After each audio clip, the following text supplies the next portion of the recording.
to Rating the List, where we review, discuss, and reimagine popular movie lists objectively. We are your hosts. I am Jerry. And I'm Brad.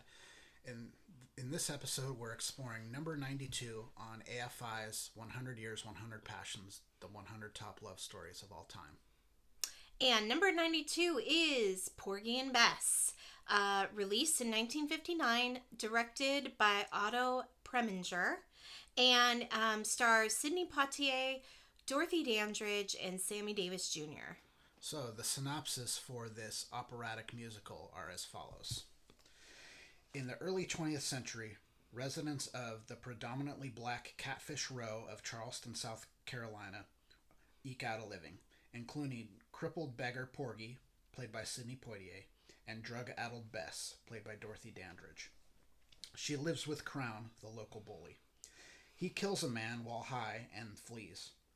Sportin' Life, played by Sammy Davis Jr., suggests Bess come to New York with him, but she refuses. She seeks refuge with neighbors, but is turned away until Porgy takes her in. They settle into domestic life and fall in love. At a picnic that Porgy can't attend because of his disability, Bess is pulled into the woods by Crown. He forces himself on her. She is left behind by the others and returns 2 days later to Catfish Row delirious. She eventually recovers and remembers what happened, asking Porgy his forgiveness and to protect her from Crown, who she can't resist. Crown returns to claim Bess, but Porgy finds him and kills him. He is detained by police merely to identify the body, but Sportin' Life gives Bess cocaine and convinces her that Porgy will be revealed to be the killer. He finally gets her to accept going to New York with him. Porgy returns and learns what's happened and heads off to New York to find her. Yeah. Yeah, so... This movie is kind of a hot mess. Yeah, so this was one I was really hoping to like, because there are 100 movies on this list, and 2 of them star a person of color, if you don't count West Side Story. Yeah. So this and Guess Who's Coming to Dinner both happen to star Sidney Poitier. But this is the only one that has a predominantly black cast. It's the only one that has a cast of any amount of significantly, cast people of color. But this movie sucks so bad. This movie is really terrible. It's really awful. And, okay, so I guess Porgy and Bess is actually an operatic theatrical play. Maybe it plays really well that way. I'm not sure, but... And maybe it would benefit from a reimagining and done by, hey, you've got a really, large cast of black actors. Hey, maybe a black filmmaker and not a German guy named Otto Preminger. Right? Just saying. Just saying. Just throwing that out there. There is a lot of problems with this movie. Yeah. This was what Brad was talking about previously, is that they dub over, is it Sidney Poitier's voice? And I read it later. Dorothy Dandridge is primarily known as a singer. Yes. She was also an actress, but, she was a pretty well-known singer. They dubbed over her voice, too. Yeah. Why put her in the movie? Yeah.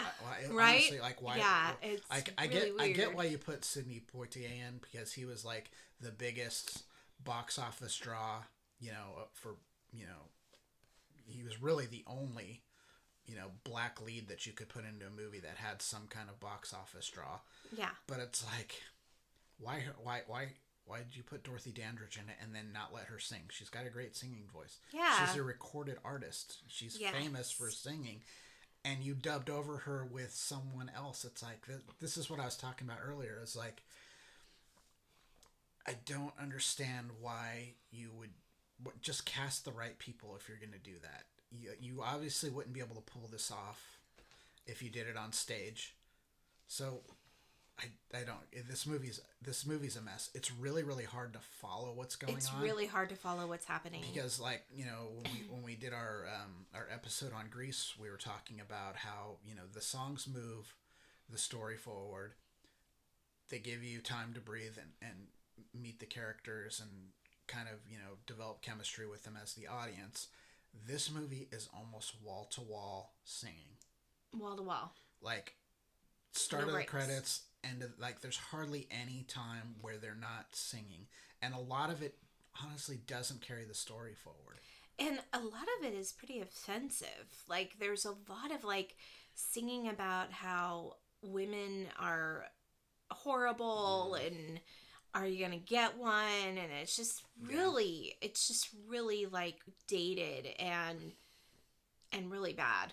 Really bad. And it really took away from the performances of the very strong actors like Sidney Poitier and Dorothy Dandridge. It really took away from their performance. Yeah. And I was so distracted by everything else that was going on that I was overwhelmed, really. Yeah. I took a nap. I was constantly trying to figure out what was going on in this movie. It was really hard. Like, she gets raped. Yes. In the woods. Yes. But then they kind of play it off like she couldn't resist him. Yeah.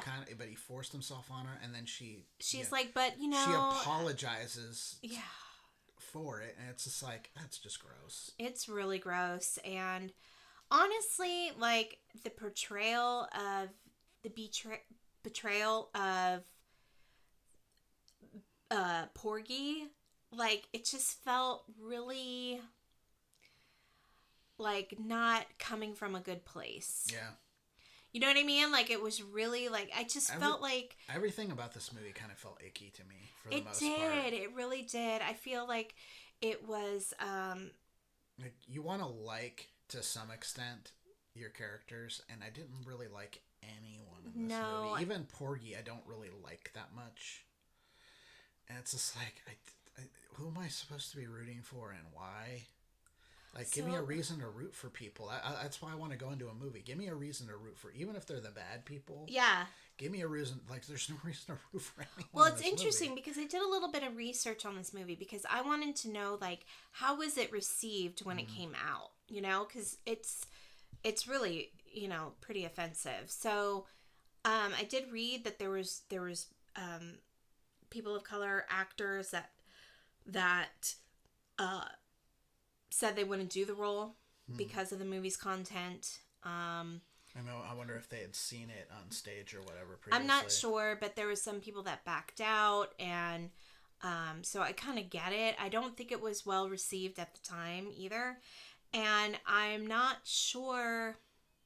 I would really like to speak to the love story in the movie. However, it was so discombobulated. I don't know. It's really hard to follow stuff. Like, the time that stuff happens, like, you don't get a sense, although the story wants you to believe that Porgy and Bess are together for a while, but the movie doesn't really show you that they've been together for a while. We don't have, like, a love montage in the middle of It's this not movie. even that. It's just like, there's really, like, they don't, you can show the passage of time in a lot of different ways. You could change the season, for example, or something. And it's just like, you just don't get the sense that a lot of time has passed. But time has passed because, they've kind of fallen in love and into a domestic routine. And, Crown has been gone and kind of forgotten for a long time. So it's just such a weirdly put. It's just not a well. And the whole thing where, like, oh, I can't go to the picnic because I'm crippled. Yeah. Like, they could have figured it out.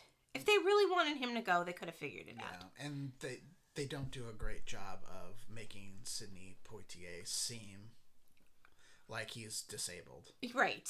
They really don't. It's like, you've got this, this very healthy, strong, strapping, dude in the prime of his life, and you're trying to play him off as being disabled. It just doesn't work real great.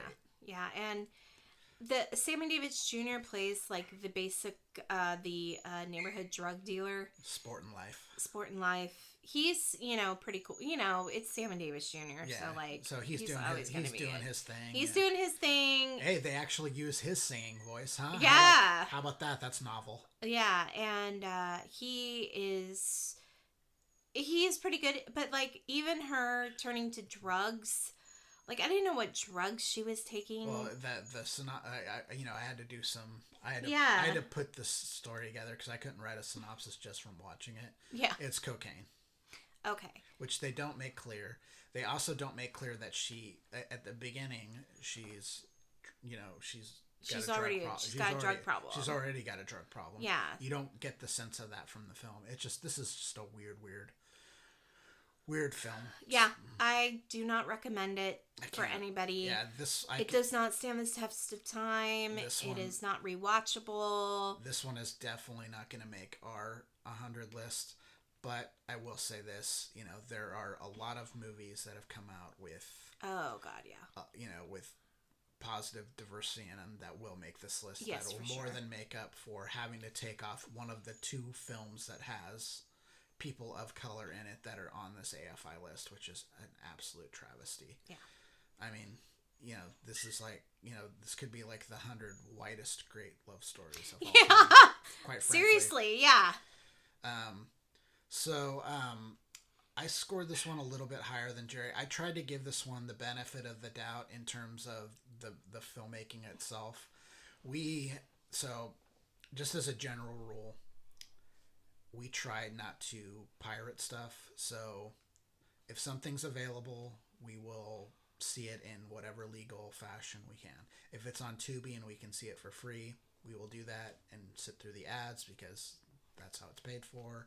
If we have to rent it, we'll rent it. If it's on a streaming service that we pay for, we'll watch it that way. This one wasn't available anywhere, but we were able to find it on YouTube. Someone had recorded it, I think off of TV, it looked like. So the version that we saw, it's really hard to judge things like the cinematography, things like that. Yeah. I tried to give it a little bit of leeway in regards to that stuff, but even if we saw the most pristine 4K version of this movie, it would still suck. It's just it's really unfortunate. It's really bad. It's just really not a good movie. Yeah. It's that they chose that this was the movie with people of color to put on the list is really kind of it's almost insulting. It is insulting. But I gave it a 57. Jerry gave it a 24. The list score is 40.50. That is probably not going to make our ultimate list. I can't imagine that it's going to. No. So I think we've said more than enough about Porgy and Bess to last a lifetime. Yes. I don't ever want to revisit this movie again. So if you want to continue on this journey with us, there are a lot more better movies. Trust me. We've got 91 of these to go. So please like and subscribe. Until next time, I'm Brad. I'm Jerry, and we're rating the list. Bye. Bye.